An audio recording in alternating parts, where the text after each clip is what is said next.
integrity for me is doing the right thing when other people aren't looking. I think it's so important to feel trust is a word that I don't use or overuse, because I think it's something that we really, really need to understand. But for me, with integrity with clients, integrity with building of community, whatever it may be, is always choosing to do the right thing, whether it's a popular or unpopular thing to do, but doing the right thing when people are not only looking, but when they're not looking.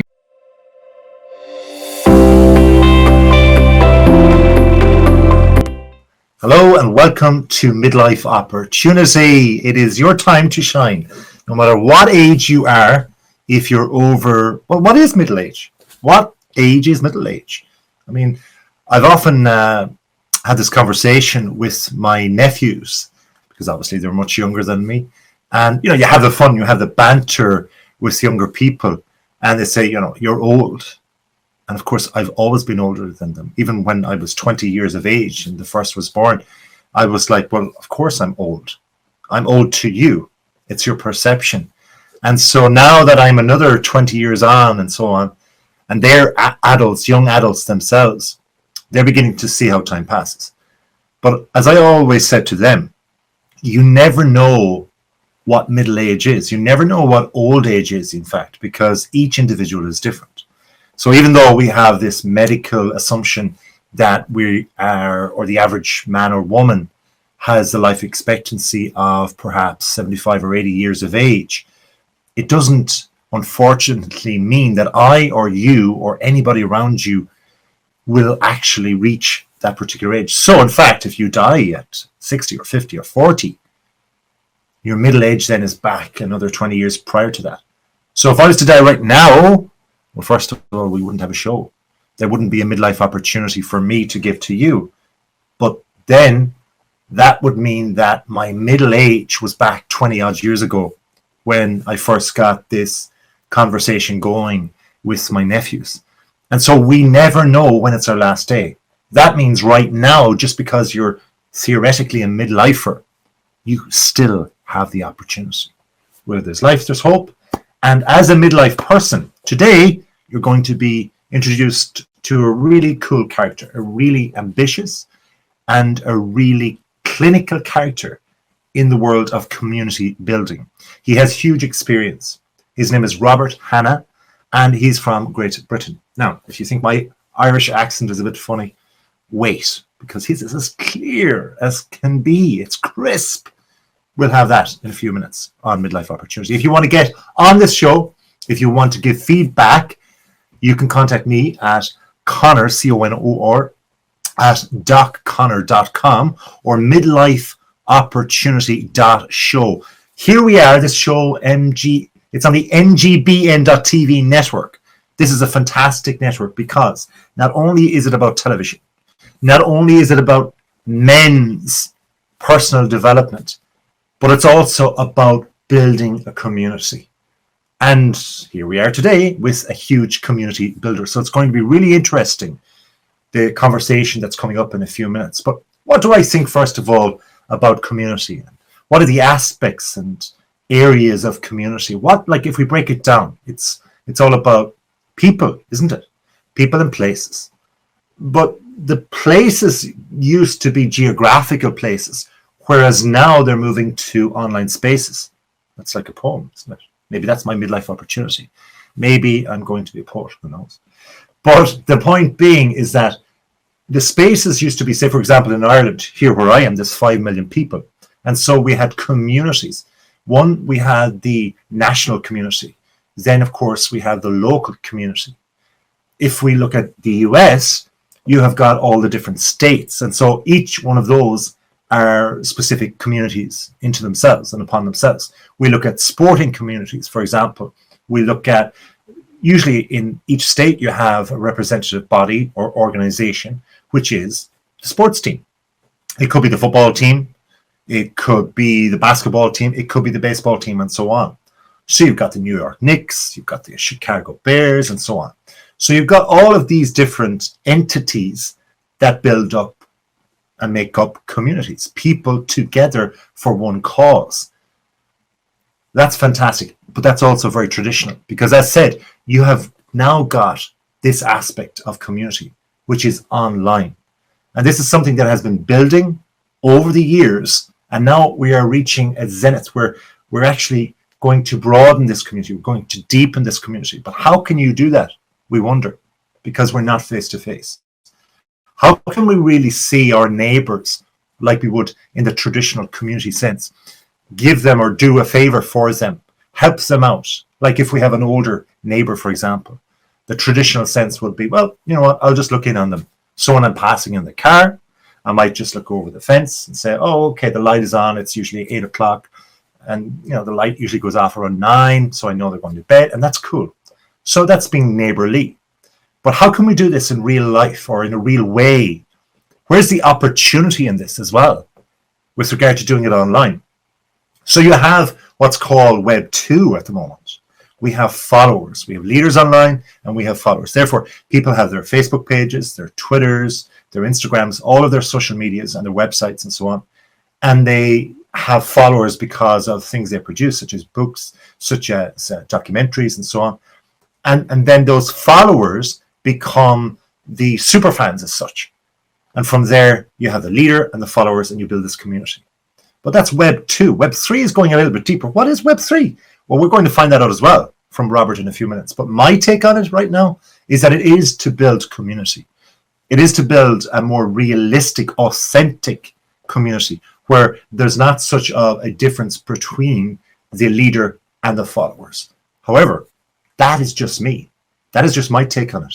So this guy, Robert Hanna, in a moment, will be telling us all about community building, what he's doing, what his background is, of course, where he's from, the difference between him and I. And even though we're like across the pond from the US, we have differences, cultural differences and community differences. So it's going to be really intriguing if you want to get on midlife opportunity. If you just want help with your own midlife opportunity, I will be your accountability partner. I will help you in your money, in your business, in your wealth, relationships, health, any aspect I can help you with. You just drop me an email or get on my website, www.conor.com, or check out ngbn.tv and the wonderful midlife opportunity show. But for now, we're going to take a little break and we'll be back with the great community builder, Robert Hanna. Take that opportunity. We'll be back after this.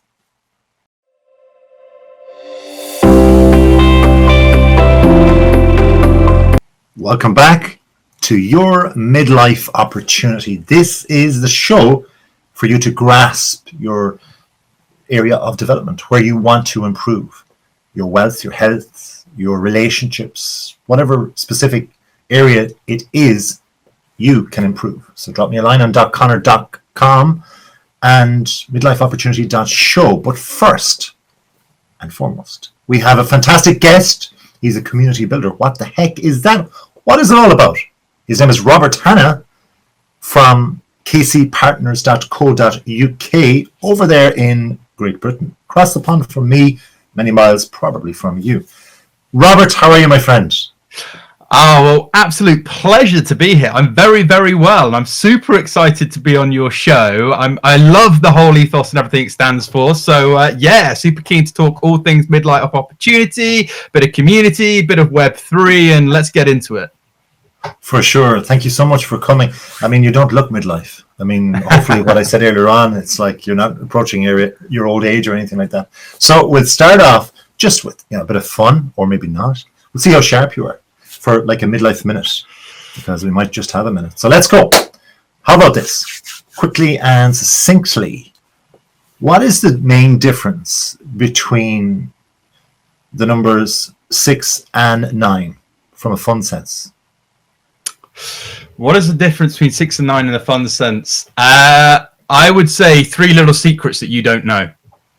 Ooh, I like it. Although I was going to say one is upside down, but the other one is upside up. But everyone was going to talk about the shapes. We've got to have fun. There's that magic 3 things that you may not know between those numbers.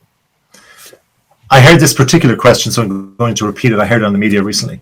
How many countries are there in Great Britain? It's a really good point. 5.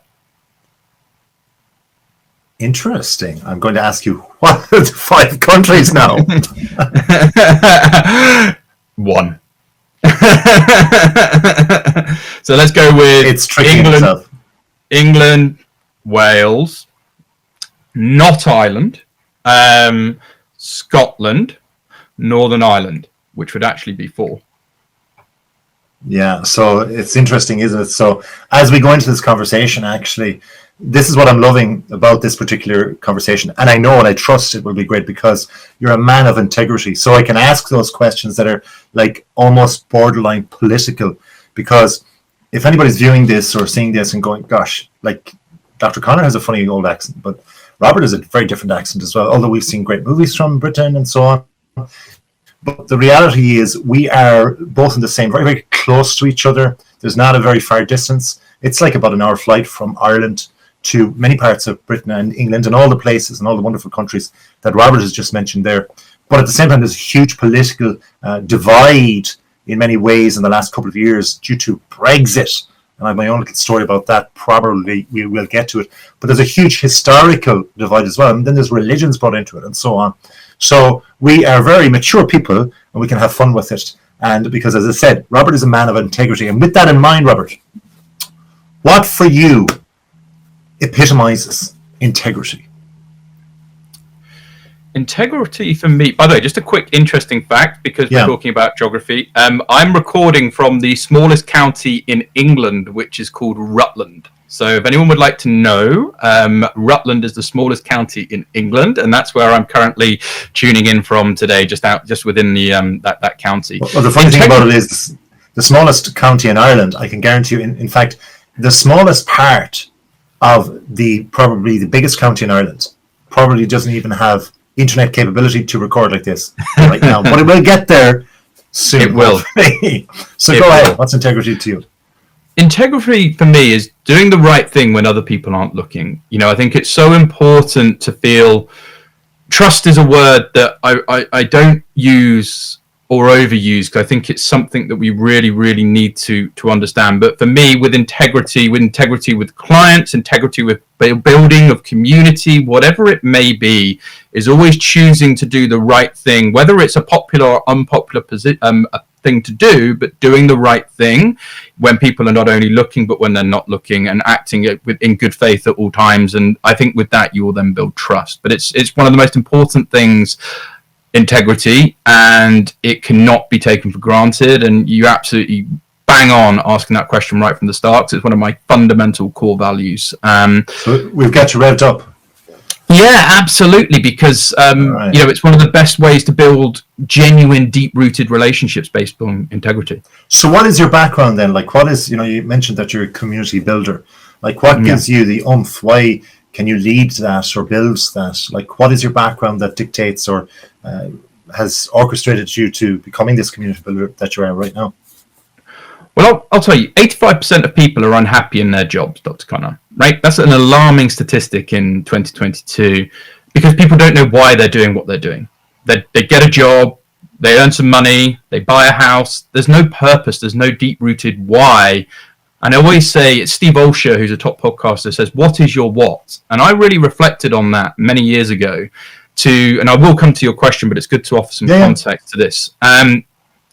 What is your what? And I thought, well, what is my what? And it takes me back to my family roots. My grandfather ran a very successful law firm in the 1920s, and he managed to scale that up and build a wonderful, wonderful legacy. How do I sort of view that legacy? Well, it wasn't what he achieved financially or the numbers of people he brought in or anything like that. It was actually when he retired. And remember, this was in an offline, pre-digital world. Every Christmas, he would get more and more Christmas cards delivered to his house. And I would say, Grandfather, who are these? You don't have that many friends. He's like, no. These are clients and generations beneath clients that write to me and update me on their lives, their families, what they're doing and how they're getting on. And then the light bulb switched on.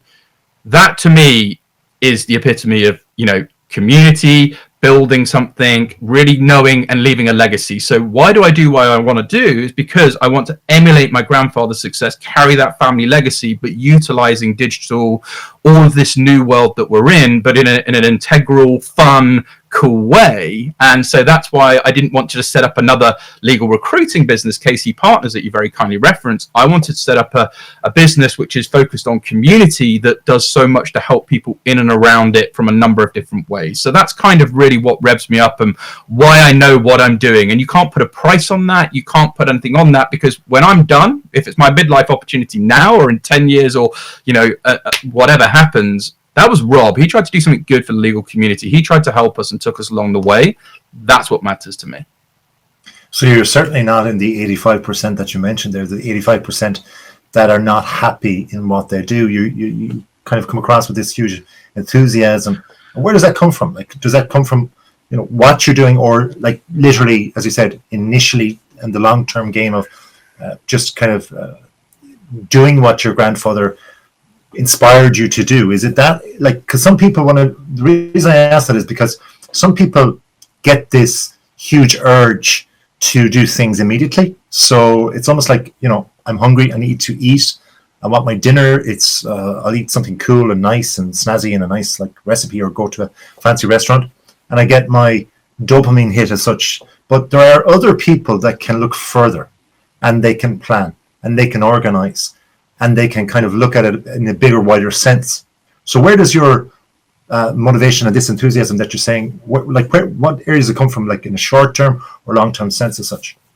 Long-term, I have a mission. My mission is to build a worldwide, kinder, more collaborative, happier legal community. It's a defined mission of what I want to achieve, because we have a mental health crisis, we have a lack of diversity, equity, inclusion in the law, we have burnt out lawyers, we have real issues within the legal industry that somebody needs to step in, actually think about providing resources, collaborations, content, thought leadership, hope, and all of and fun to actually spark change. Because, by the time I put down my pen, or probably stop tapping on my laptop or whatever it might be in the future, maybe taking my Oculus off or my Google glasses, I want people to say, that guy helped make this happen.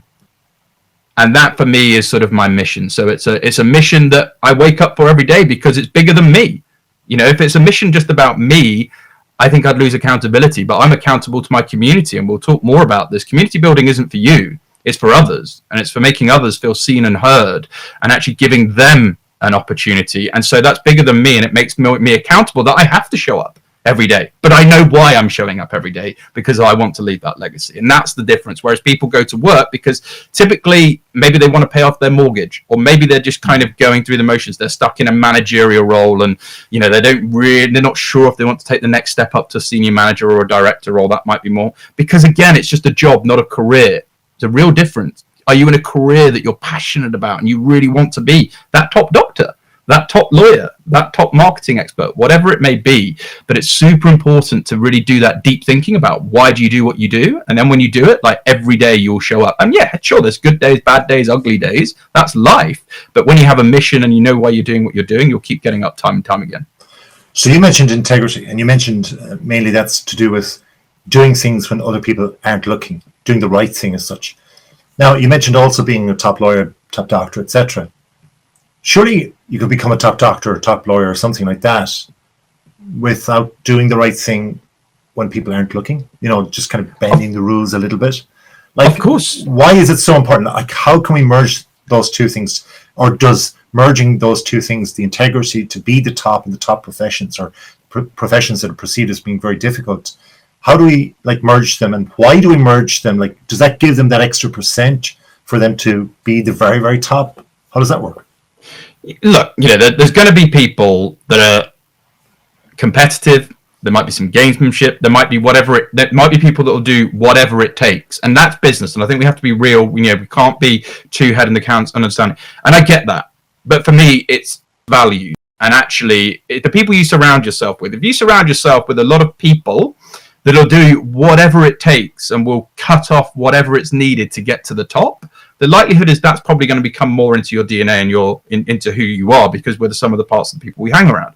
However, if you choose to maybe have I'm a big believer in diversity of thought and having diverse networks and people from multiple different, parts of the world, because I think that just broadens your horizons. You see things from a new perspective. You have a new appreciation for different things, etc., etc. I think then if you're around those sort of people and people who are built on values that align with you, then I think, we can probably look to bridge that gap. But I think if you're all in with people that are doing things that perhaps, you don't necessarily align with, I would suggest going thinking about maybe expanding your networks to other individuals. Because, of course, they're going to be lawyers, doctors, whatever, that perhaps, I'm not off the record, perhaps not 100% integral all times, but, maybe things that are more important to them, like fame, money, prestige, whatever it might be, that might be more for them versus integrity being at 100% of the point at all. So I presume that this huge community, and that's the thing about community, I mentioned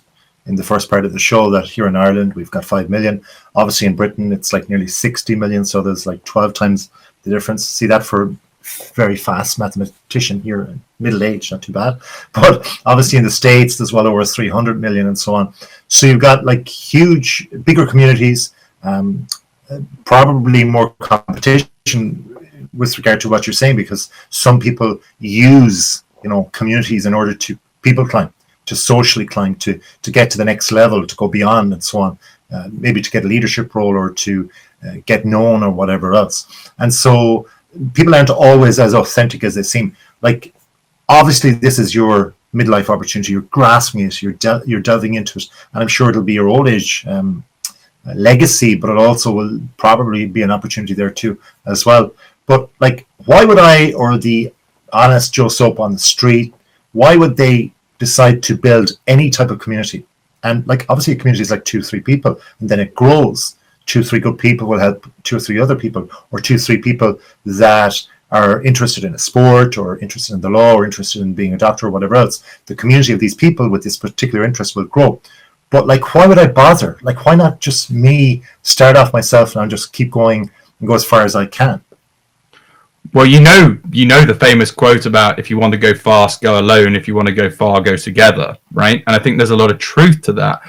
But also, a community is one of the most powerful things you can ever have. It's one of the most precious things you can have. And if it's done in the right way, it will help you tremendously. That's why I'm so big on it. And by the way, I have no issue of people leveraging off the community for self-gain, because they're getting value from being in the community. But teach one, reach one, right? So if you get something from the community, go out and help somebody else, or do a good deed, or pay it back in some respect. That's the sort of mechanics of how I would see a good community working.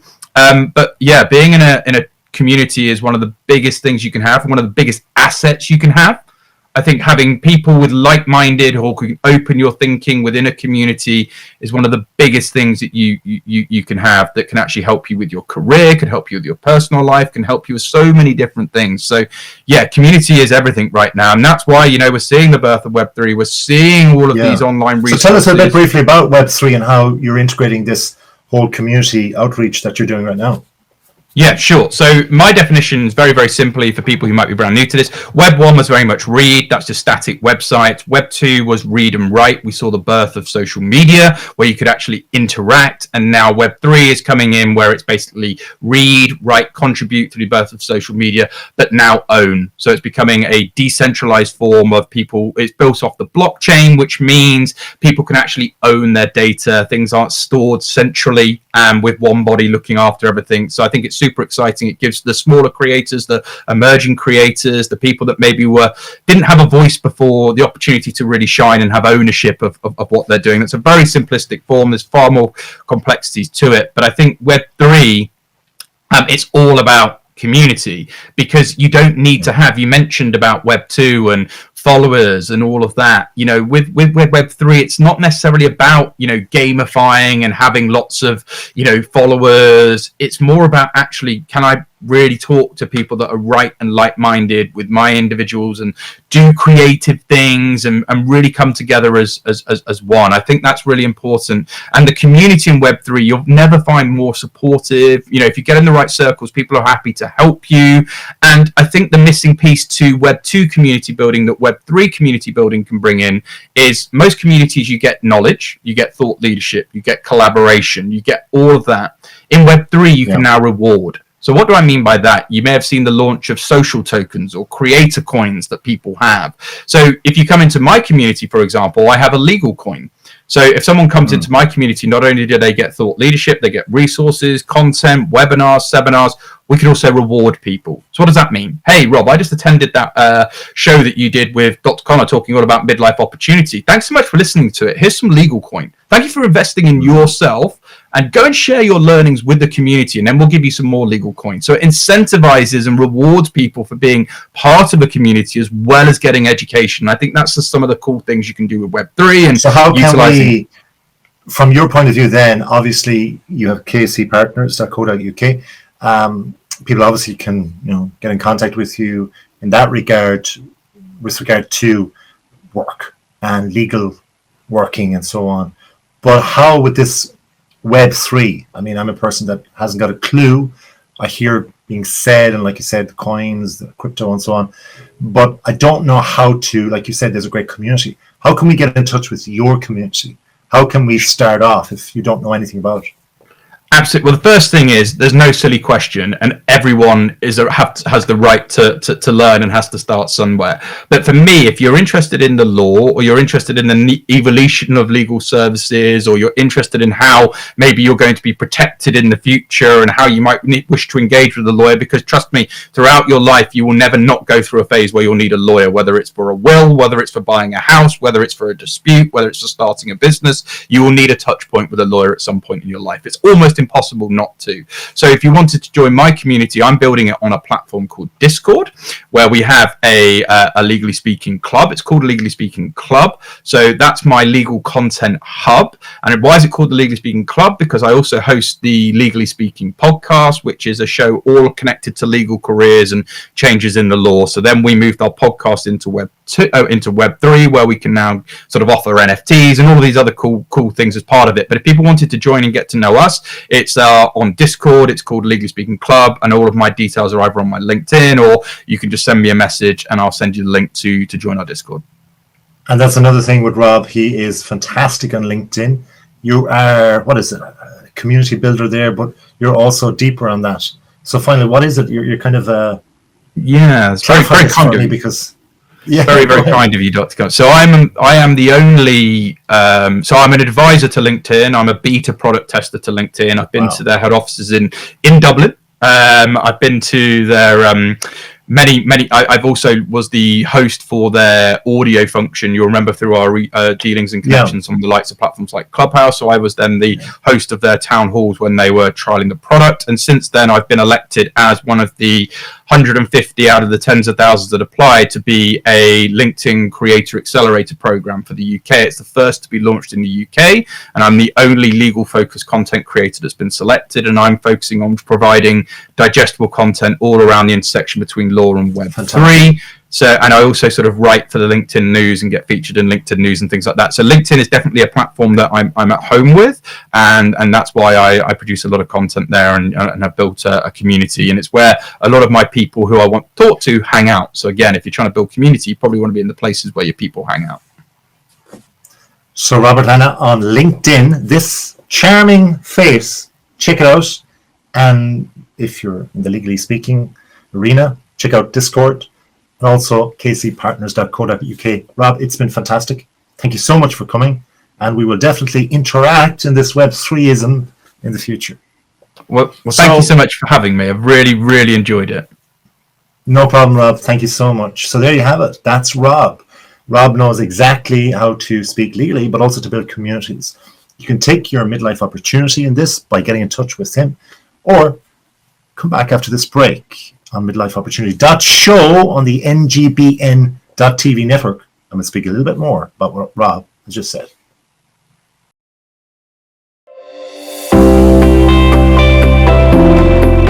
Welcome back to Midlife Opportunity. You have been given a golden opportunity, actually 2 golden opportunities. One from me, and I'm saying why. Because you can reach out to me on docconor.com or email me, CONOR @docconor.com, or check out midlifeopportunity.show. This show is there and all the previous and future shows of Midlife Opportunity. Or check out even more. ngbn.tv, where you see there is a community building happening. There's so many other shows there as well. If I start mentioning them, I'll forget one. So I don't want to leave anybody out of the community because I want to lead with integrity. And this is something that Robert, Hanna, who is just on our show, has told us all about. And that's, by the way, the second opportunity. You have an opportunity to follow Rob, to go on LinkedIn and check out Robert Hanna, Hanna, or Legally Speaking on Discord. Yes, I know, it's another platform. It's extra to your Twitter, your Facebook, your Instagram, and so on. But it's there for you to become part of a very authentic person's leadership group, i.e. their community. And that's what Rob has said to us throughout this particular time that we've had. He's brought not only his community to bear and told us all about it, but he's shown us how it can be done from the geographical sense to the community online, to the Web3. He hugely made a brilliant explanation of Web 2, Web 1, first of all, of course, Web 2, and then to Web 3, and where we're all going with this. So if you are a person right now who is seeking out an opportunity, does not know what to do in life, is midlife, thinking I'm too old, I'm not good enough, people are putting me down, I'm in the wrong partnership in life, maybe with my husband, wife, partner, I'm not the son that you think I should be, I'm not the nephew or the friend that I should be, or the uncle I should be. And by the way, yes, I did say husband, because we don't know what type of community we're all in. There's all different types of communities out there. This is a new world. This is a brave new world. We're being open, and online is being open. And what Rob said with regard to hanging around with the people that he wants to hang around with, and that's why he chose LinkedIn as his base with regard to his social medias. So maybe we should start looking at the particular social medias that you want to spend time in, because this is your community, and to build your community there authentically and with integrity, as Rob said. This is the future. As Rob said also, get onto Web3 or get into the whole mindset of it, because the people are great there. They will bring you in, they will welcome you in. He's so confident that he said in his community, he doesn't mind if people actually just use it as a place to social climb, because he's confident there's so many good people out there and he's bringing them in. And if they go, other new people will come that will be more authentic than them. So build, grow, check out midlifeopportunity.show on the ngbn.tv network and give me an email, conor@conor.com or www.conor.com. Until next time, as we say here in Ireland, slán, bye-bye.